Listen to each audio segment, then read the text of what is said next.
Hi, welcome. I am Arnab Chakraborty from UpDegree. In this video, we are going to cover implementation of random forest classifier. So let us start with the implementation now.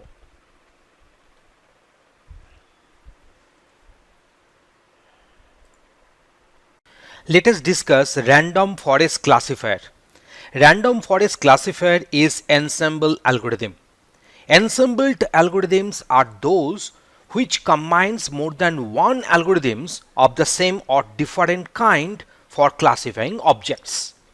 An ensemble method is a machine learning technique that combines several base models in order to produce one optimal predictive model, and that is the basic definition of this ensemble algorithm. Now, what is this random forest classifier? Random forest classifier creates a set of decision trees for randomly selected subsets of training set, and it then aggregates the votes from different decision trees to decide the final class of the test object. So let us implement this random forest classifier using Python coding. So at first we're loading different modules and the dataset. So load the library with the idish dataset. So from sklearn.datasets import load idish. Under this sklearn module, under this dataset, we are having multiple different CSV files are present. And very common and very famous CSV file is our load underscore idish. So there is the idish.csv.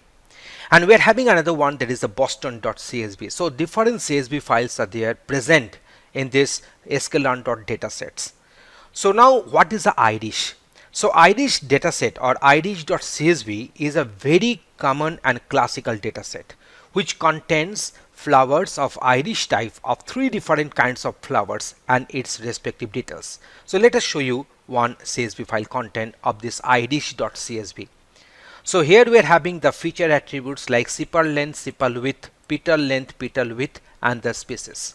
And here we are having 150 number of records. So see here it is starting from this row number 2, and if you go for the last one, it is a row number 151. So that is we are having one heading row. So we are having 150 number of records are there. So we are having three different species, that is the versicolor, virginica, and setosa. So for the first 50, if you go for the first 50, we will be getting this setosa. For the first 50, you can find this one. We are having setosa for the first 50 records, then versicolor for the next 50 records, and then we are having the virginica for next 50 records. So in this way, we are having 150 number of rows in this particular CSV file, and we are having the featured attributes like your sepal length, sepal width, petal length, and petal width. So that is the introduction to this idish.csv.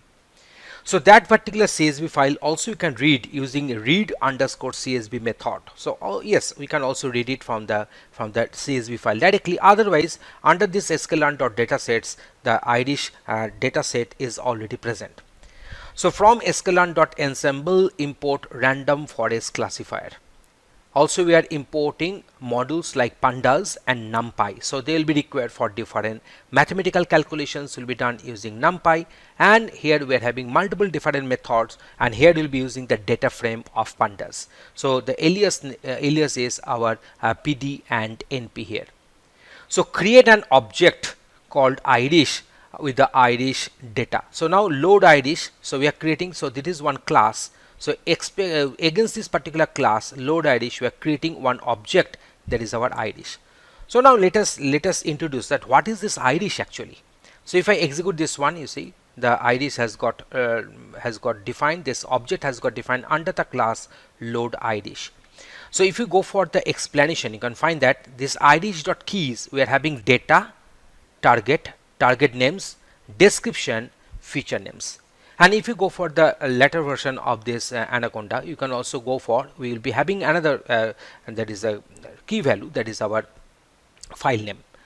So under this data, so what are the keys we are having? That is the data, target names, description, and feature names. So let me show you that how they are present. So under this data, so it is one dictionary. You can find this one. It is one dictionary. So idish is nothing but one dictionary, and this particular dictionary key values I have shown you, and the respective keys are there, and the respective idish content I'm going to print. So data is containing this array. You can find this one, it is containing this array. So how many records are there? 150 records are there. Good. So we are having the first key, that is the data. So data I have discussed. What is the next key? That is our target. So next key is a mere target. So this particular target is having 50 number of zeros, 50 number of ones, and 50 number of twos. Okay.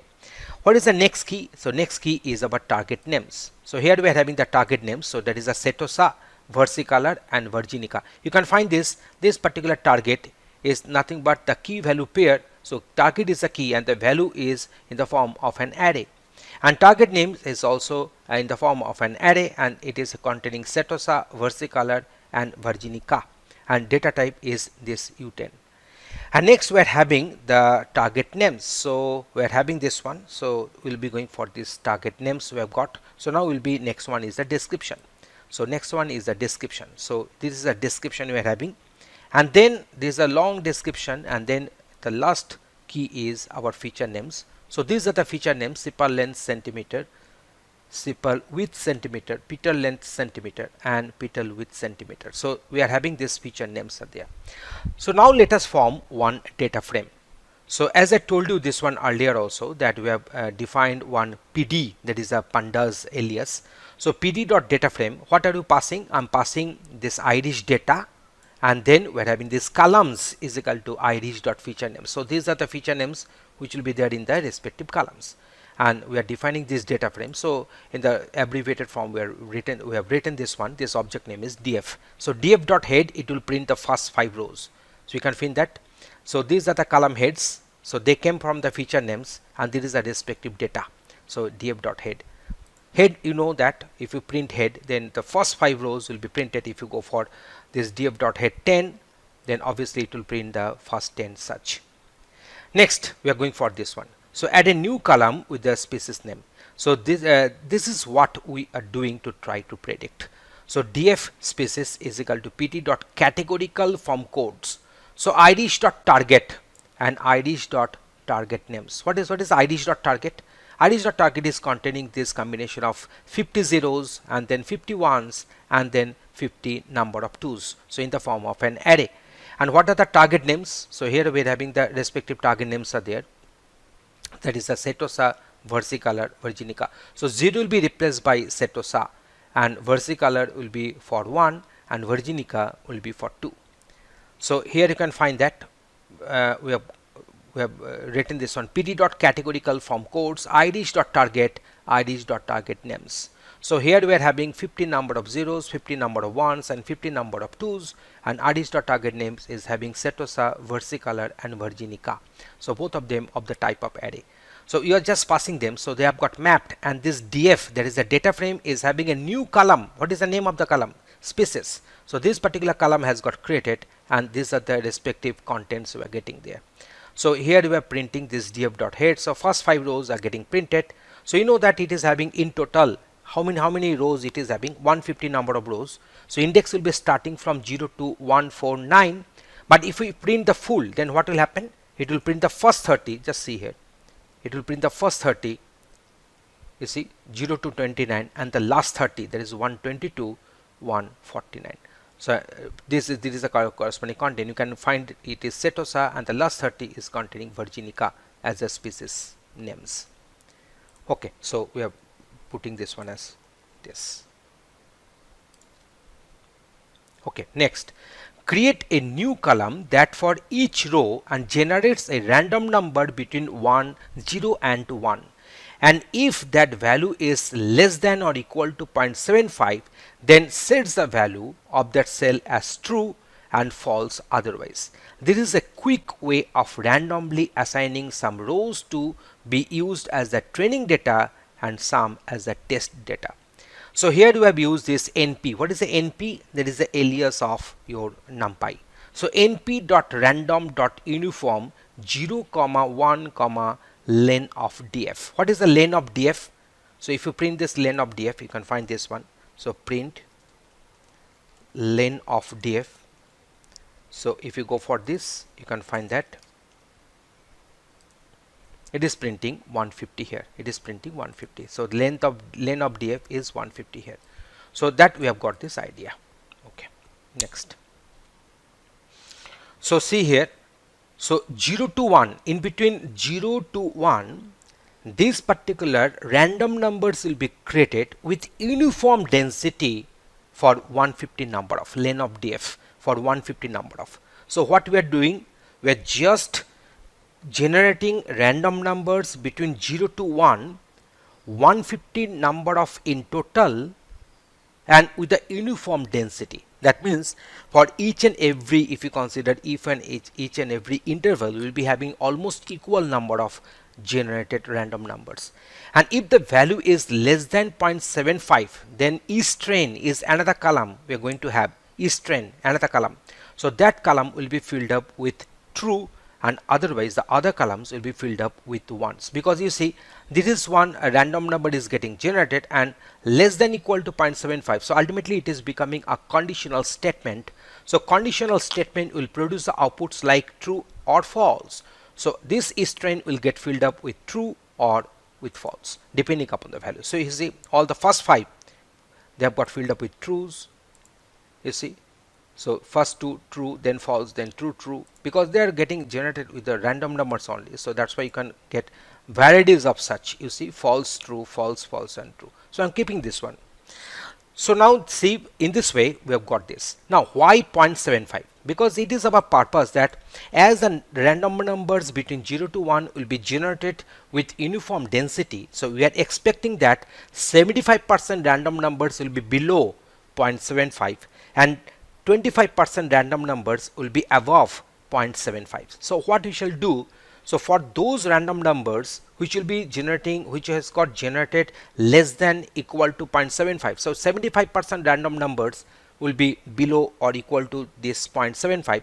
so each train will get filled up with that number of true. So and then this rest of them, that is a 25%, will be filled up with this false here. So what will happen, we shall take only those rows where each train is having true for train set, and those rows where each train will be filled up with false for the test set. So 75% rows will be taken for your training purpose and 25% rows will be taken for the testing purpose. Now you might be asking me, why are you doing so? You can take the first 75% of 150 number of rows. So 75% of the first 150 number of rows for the train and rest for the test. So that I should not take, because you see that this particular data set, IDH data set, is very much ordered, that is sorted according to the species name. So what will happen, so we're having first 50 records with the species name Setosa, next 50 for versicolor, next 50 for virginica. So what will happen if you take the first 75% rows of out of 150 number of rows for the train set, then we'll be having a very little participation of virginica there, and all the Setosa and versicolor rows will get selected. I think you are getting my point. So that's why I want to get them randomly selected, so that I can hope that equal number of Setosa, virginica and versicolor records will be going for the train as well as for the test. So that's why we have taken this particular tricks here. So now we are going for this one. So I'm just executing this one. So we are splitting this train and test. So df is train is equal to true. So now we are taking from the data frame, we are taking those rows where each train is equal to true. Each train is nothing but the column head. So for them where the each train is equal to true, so they'll be going for the train, and df is train is equal to false, so they'll be going for the test here. So in this way we are going for two new data frames, one with the training rows where each train is filled up with true, and one with the test rows where each train will be filled up with false. So in this way we are doing the splitting here, and the splitting is being done randomly and arbitrarily. Now we are having one point that how many such rows have gone for the train and how many of them have gone for the test. So now if I execute this one, I'm finding this one, it is 107 and 43.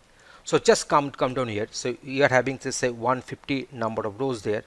So what will be the value of 150 into 0.75? So 75%. So I shall be going for is equal to 150 star 0.75. So that is 113, I think. So how many rows will be left? So minus this.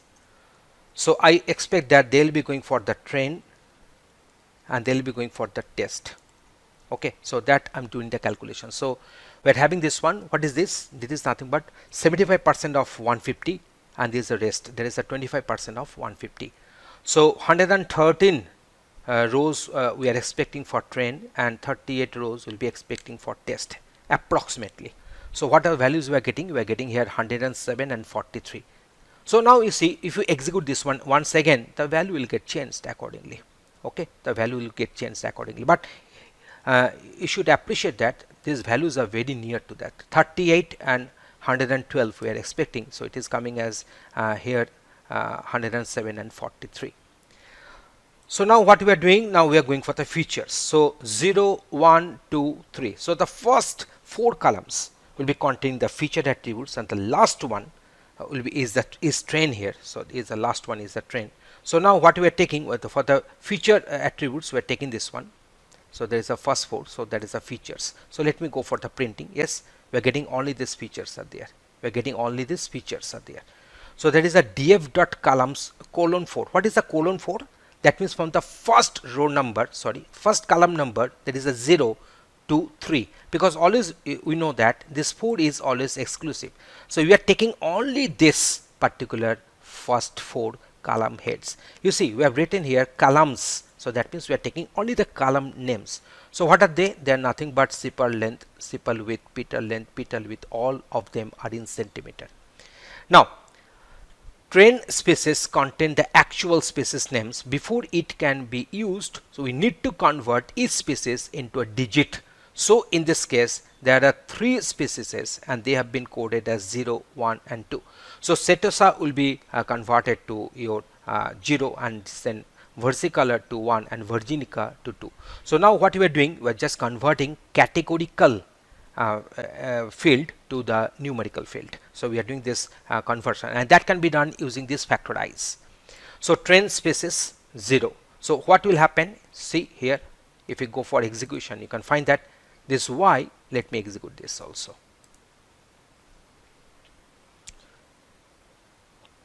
So there is a species. It is so let me execute this part because the species has got not created. So just executing this one.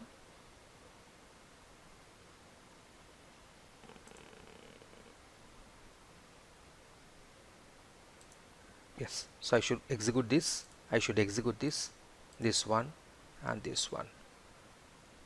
Somehow I didn't execute some code. I went on description. So let me execute them at first. So now they are okay. Yes, they're working fine. Head. So they have got split it. You see the count has got changed again. The count has got changed. If I execute it once again, you see the count has got changed again. You see the count is quite good now. So there is 112 and 38. Yes, very near to this 112 and 38.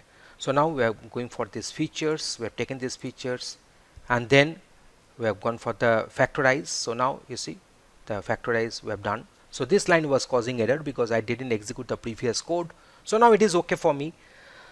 Now we are going to define one random forest classifier object. It is our common practice to have this object name as CLF. It is our common practice. It is a common practice. Obviously you can give the other names here. In jobs is equal to 2. That means you are going to assign 2 CPUs for this particular classifier to work with, and random state is equal to 0. That means here we are having one random number function is working under this random forest. So we are passing this random state 0. So depending upon this value 0, the respective work will be done. You can pass different other values for this random state also.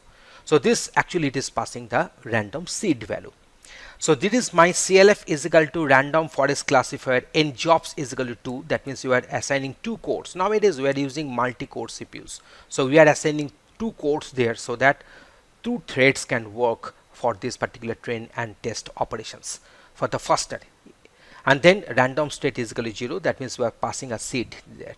So train the classifier to take the training features and learn how they relate. So fit is a function with the help of which we do the training.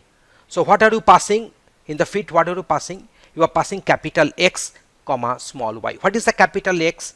There is a feature columns. Why capital X? Why small y? Because you know that in case of features we are having multiple such columns. Multi columns are there, and for y, for the outcome, we will be having a single column. So capital X comma small y. So this is the common syntax for CLF.fit. Fit is a function with the help of which we can do the training. So in place of capital X, we have written train features. Now CLF.predict test features. So now I want to know that. So now let me execute this part. So here you can find that here this njobs is equal to 2. So here you have written njobs is equal to 2, and you can find that that 2 has been assigned here. And then random state is equal to 0. So you can find there the random state is equal to 0. And for the other attributes, it has taken the default argument values. For the other attributes, it has taken the default argument values. Okay, so that is a random forest classifier. So how this particular classifier object CLF have got defined, it has been shown here into details. So now we are going for the prediction. So now we know that we are having the test. We are having the test. There is a data frame which is having the feature columns, and we know that within the feature columns we extracted. These are feature columns. We extracted the first 4 columns, that is 0, 1, 2, 3, first 4 column names. So these are the first 4 column names. So for the test, we are just going for the predict. So it is producing the predictions like this. So 0, 0, 0, in this way it is doing the predictions. So like this one, you can find that it is doing the predictions like this. So you can find that we are having this true, true, true. So they have gone for the respective, they have gone for the respective trend, and this false, they have gone for the respective test. So the first 2 of the test, you can find Setosa. You can find Setosa, and you see it has also predicted Setosa. It has also predicted Setosa for the first 2. So in this way, we are having 38, I think 38 rows went for the test set. So that's why we are having 38 outcomes are there. So now we are going for this. Now we are going for this predict. We have done the prediction, and then we are going for the predict proba. So what is the predict proba? It is telling us that how the predictions got done. So you see, for the first test row, for the first test row, 1 was the probability for Setosa.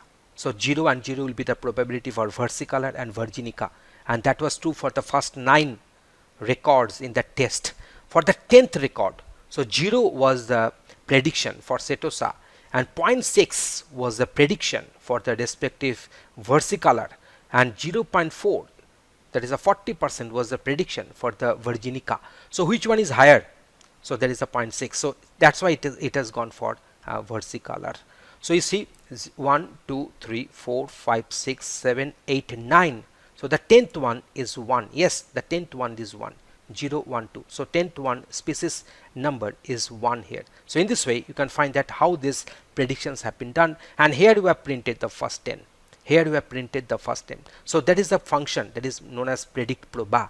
So what is the predict proba? Which will give you the probability of the predictions. What is the predict? Which will do the predictions. What is the function fit? Which will be doing the training. So please remember all this respective function and method names.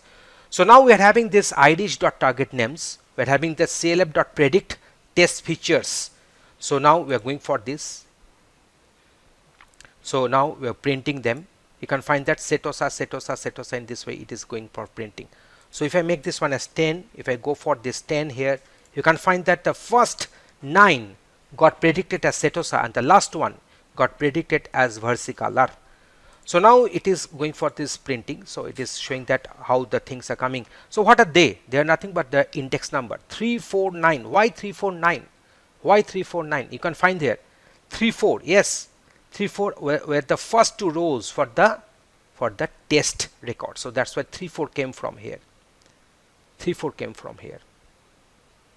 And 9, 15, 21 were the other rows which had that is trend column filled up with false. So now we are having this cross tab. So this cross tab will produce the confusion matrix. This cross tab will produce the confusion matrix. Now what is the confusion matrix? Here you can find that here the predicted species are Setosa, versicolor, virginica, and actual species are Setosa, versicolor, virginica. So now what is happening, you can find that for the all the 9 Setosa got predicted correctly. Out of 17 versicolor, 15 got predicted correctly and 2 predicted wrongly as virginica. For virginica we had 12 such. So you can find that out of them 1 predicted wrongly as versicolor and 11 predicted correctly as virginica. So this is known as confusion matrix. So what is the method which will produce this confusion matrix? That is about crosstab. Crosstab is the method to produce this confusion matrix. So whenever the diagonal values are very big, that means the model has got trained very properly. But if you find that the values are also there other than the non-diagonal places, so it is warning, it is alarming, that indicates that the model is not properly trained. So now in this way you are getting this idea. So what is this? This is known as the confusion matrix. What is the method to create the confusion matrix? That is our crosstab. What you passed, test species and then predictions and row names, actual species and column names, that is the predicted species. So accordingly the values are coming. The last one, the last code, and here we are printing the importance code, that is a feature underscore importances underscore. So this is known as the importance code. So here you can find that the sepal length is 0.11, sepal width is 0.01, sepal length is 0.34 and petal width is 0.52. So petal width is more decisive feature attribute, and you see this sepal length is having a very low decisive property. That means on this variation of this sepal width, the species name has got varied very little. So that will indicate the feature scores. This particular feature underscore importance underscore. So if you just print this one, that is the CLF is the classifier object I told you earlier. So from there you are getting the feature scores, and from there you are getting this idea that which are the feature attributes are more decisive towards the prediction. So if you want to reduce or if you want to eliminate some of the feature attributes from this particular score, you can eliminate. Obviously you should eliminate those feature attributes or those feature names which are having the lesser score here, statistical score here. So in this way you are getting this idea, and you know that whenever we are having multiple and more feature attributes will make my model overfitted. So overfitted means the model will not go for a good prediction. The prediction probability will be lesser in those cases. So in this way I have just explained line by line of all the codes of this random forest classifier. Okay, so I'm just making all these clear outputs. Just see the code here. See, at first we imported all the modules, then we defined this IRIS. What is that IRIS? That is one dictionary. We have just explored the IRIS, and then we defined one data frame, and then we printed the data frame also, and then we have created another column, that is a species, so which has got filled up with this target names, and then we went for this particular splitting. Not splitting, actually we are just creating one column, that is the east trend, filled up with true and false, and depending upon the true and false, here we are doing the splitting. We are counting that how many rows have gone for train and test, and then we have taken the first 4 0 to 3 first 4 feature names from the columns, and then for each and every feature names we have converted Setosa to 0, versicolor to 1 and virginica to 2. So in this way there is a Y here. So now we have defined the random forest classifier, passing some arguments here, and now these arguments will be passed and other default arguments will be there working. So that will initialize the other input parameters, and the classifier will get defined, and then fit method for the train, predict method for the prediction on the test records. Predict proba will give you the probability calculations. This is the IRIS dot target names, so it is going for the predictions, how the predictions got calculated, and then we are having this crosstab to create the confusion matrix, and this JIP is actually producing the statistical scores here. So in this way, you see, we have completed this coding of the implementation of random forest. Thanks for watching.